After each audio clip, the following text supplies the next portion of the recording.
Yo, this is Sparing Myself the Pain, a rundown of all the negative things that I'll miss out on by being a marriage free and child free woman.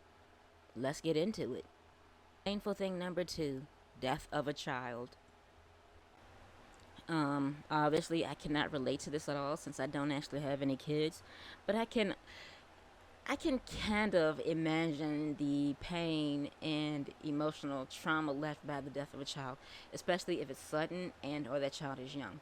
Now, I'm not saying that having an adult child die is no big deal.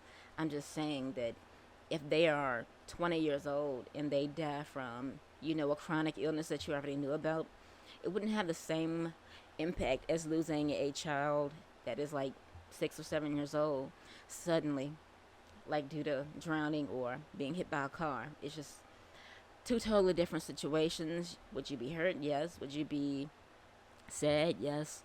But a child dying, especially an adult child dying from either a chronic illness or a terminal illness, just it's just not the same. Um, of course, you would have to carry on trying to maintain your relationship. I can't imagine what it would be like trying to maintain a marriage or trying to maintain a household when one of your children dies or if your only child dies. Let's talk about that for a minute. Okay, you have one child.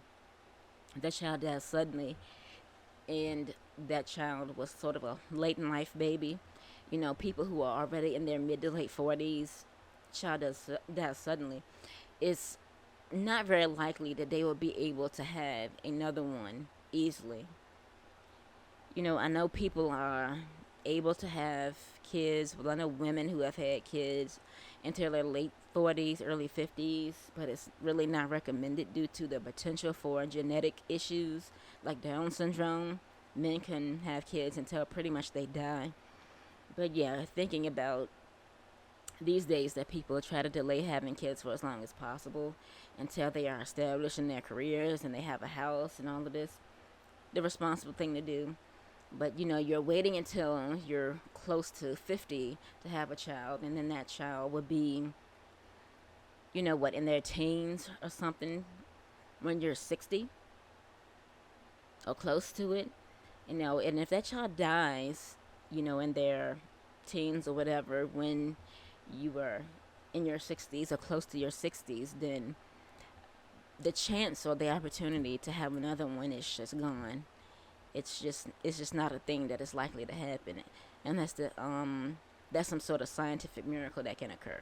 They did IVF and had some embryos already frozen, and they decided to go and try again. But yeah, secondary infertility after the death of a child is a thing that happens. An FYI, in case you didn't know, even people who have had multiple kids, and if they decide to have another one or have more as, quote unquote replacements, they could run into some issues. It just doesn't happen as easily sometimes. And then, if you have other kids in the house or whatever, they would, of course, be traumatized by the loss of a sibling. Of course, depending on how they die, if they die naturally of some chronic illness or terminal illness, or if they die in a violent way due to like being kidnapped and murdered or something. That is something that happens way too often, and I hate hearing about it, but it is reality. Unfortunately, to have children being abducted, sexually assaulted, murdered, and then, their bodies just being left either in the woods or stuffed into a trash bag. And, if that happens to one of your kids and you have surviving kids, you would have to actually tell them that. You would have to explain that to them because, of course, police presence, court cases, all of that jazz, and possibly even media attention. It might be, a huge story. So, there's a lot to deal with as far as the kids, obviously, because they still have to go to school. They're going to have their classmates asking them questions like, yeah, well, what happened to your brother? What happened to your sister? And it's like, it's something that they might not want to talk about. You know, it's something that they would just prefer not to think about. And, they would have to still do homework, still participate in class, still do all of the things that comes with being at school, which sucks, while trying to process that that are very unique type of grief. And let's think about it for a moment. What if that deceased child was a twin? You know, twins, of course, are way closer than, your average siblings, especially if they're identical. We know that identical twins have a very special bond that other people just cannot relate to and never will. If an identical twin loses their other half, it will leave a massive hole that will never be filled by anything or anyone. It may even make them suicidal. So that is something that you would have to deal with, trying to keep your other kids from falling into a depressive spiral and possibly even attempting suicide. Your relationship with your spouse could suffer. I've heard and read of stories of marriages that just completely fall apart after the death of a child. And that would be sort of a nightmare scenario. You lose your child first. You're having to, take care of the physical, mental, and emotional needs of the kids that you have left. And then your marriage just falls apart because your spouse is just not able to handle it. Or, your spouse and yourself start like lashing out at each other because you're angry and resentful and bitter about the unfairness of losing your beloved child. Another thing that sort of comes with the territory related to a child death is guilt. It doesn't matter what the cause of death is. If it's due to some genetic issue, there's guilt associated with that because, you might feel like, well, this is my fault. I passed on defective genes and my child had to suffer for it. And if they die in an accident of something like being hit by a car, drowning, something falls on them, that happens a lot. Toddlers like to scale furniture, and several hundred to several thousand of them die due to furniture, really heavy furniture, like dressers and bookcases falling on them. So of course there's guilt associated with that. Like, well, this was my fault. I was negligent. I didn't, bolt the furniture down. I didn't watch them when they were close to the pool. I wasn't watching them closely enough when they stuck that fork in that socket. Things like that. Or if they were being watched by someone else. If they were left with a babysitter at a daycare and they died from some injury or accident there, you could feel guilty about, leaving them in the care of a person that really shouldn't have been trusted. I can sort of imagine the guilt and the sort of associated anger of having a child die in the care of someone else, especially a family member.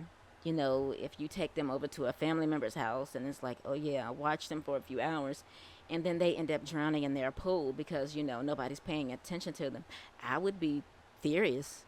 I would be enraged, and the relationship with that person who was supposed to be watching them would just be destroyed. It would be ruined. I honestly don't think that there's really any way to come back from that, to have your child die in the care of somebody else because they are being negligent.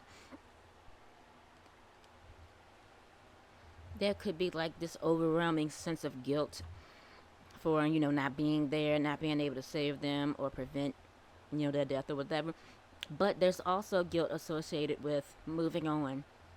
Like if somebody asks you how many kids you have and you actually had three, but one of them dies, do you say two or do you say three? I don't think there's really a right or a wrong answer in this case, but, you know, I guess some people might want to keep the memory alive of that deceased child, and some who would just rather bury it in the past because it's just less painful to think about it.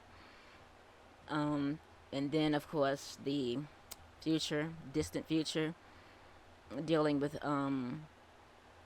people like extended family, and also dealing with kids who were too young to remember their deceased sibling. If they were babies or toddlers, they don't really remember their deceased siblings. If, the family just decides as a group to just not talk about that dead child anymore, not to keep any pictures up or anything, they kind of like do sort of like a wipe.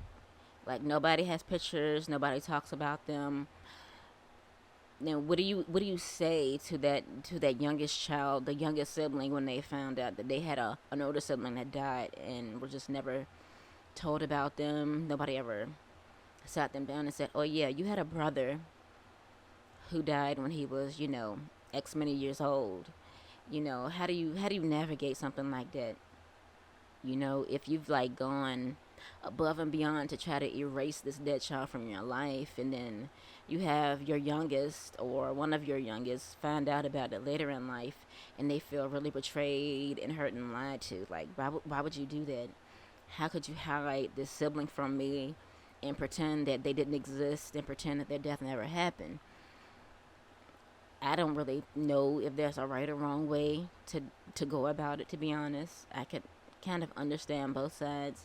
If they decide to not talk about it because it's just less painful, or if they decide to talk about it a lot and celebrate the anniversary of their death every year.